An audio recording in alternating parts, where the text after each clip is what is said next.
ఉమ్మడి కృష్ణా గుంటూరు జిల్లాల పట్టభద్రుల ఎమ్మెల్సీ ఎన్నికల్లో కూటమి అభ్యర్థి ఆలపాటి విజయం సాధించారు. ఇక దీనిపై వివరాలు మా ప్రతినిధి ఎస్పీ చంద్రశేఖర్ అడిగి తెలుసుకుందాం.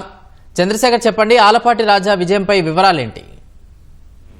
ప్రశాంత్, గుంటూరు కృష్ణా జిల్లా ఉమ్మడి జిల్లాలకు సంబంధించి పట్టభద్రుల ఎమ్మెల్సీ స్థానంలో కూటమి బలపరిచినటువంటి అభ్యర్థి ఆలపాటి రాజేంద్ర అక్కడ మెజార్టీతో విజయం సాధించారు. ఆయన ఆలపాటి రాజాకు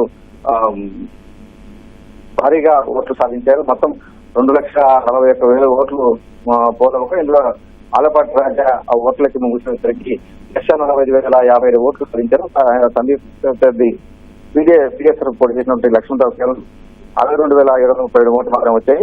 ఆ తర్వాత ఎవరు కూడా సమీపంలో కనీసం 400 ఓట్లు కూడా కనీసం 1000 ఓట్లు కూడా ఎవరు సాధించలేదు.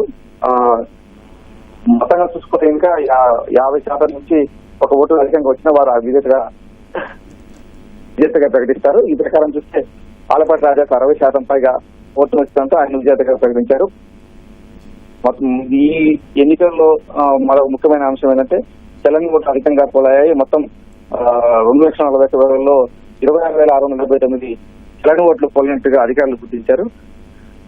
ఇక ఈ విజయం అంతా కూడా ఆ కూటమి ప్రభుత్వం పట్ల ప్రజల్లో ఉన్నటువంటి సానుకూల దృష్టిని కూడా ఆలపాటి అభివర్ణించారు. ఈ విజయం పట్ల అయితే తెలుగుదేశం పార్టీ చాలా సంతోషంగా వ్యక్తం చేస్తున్నారు. రైట్, ధన్యవాదాలు చంద్రశేఖర్.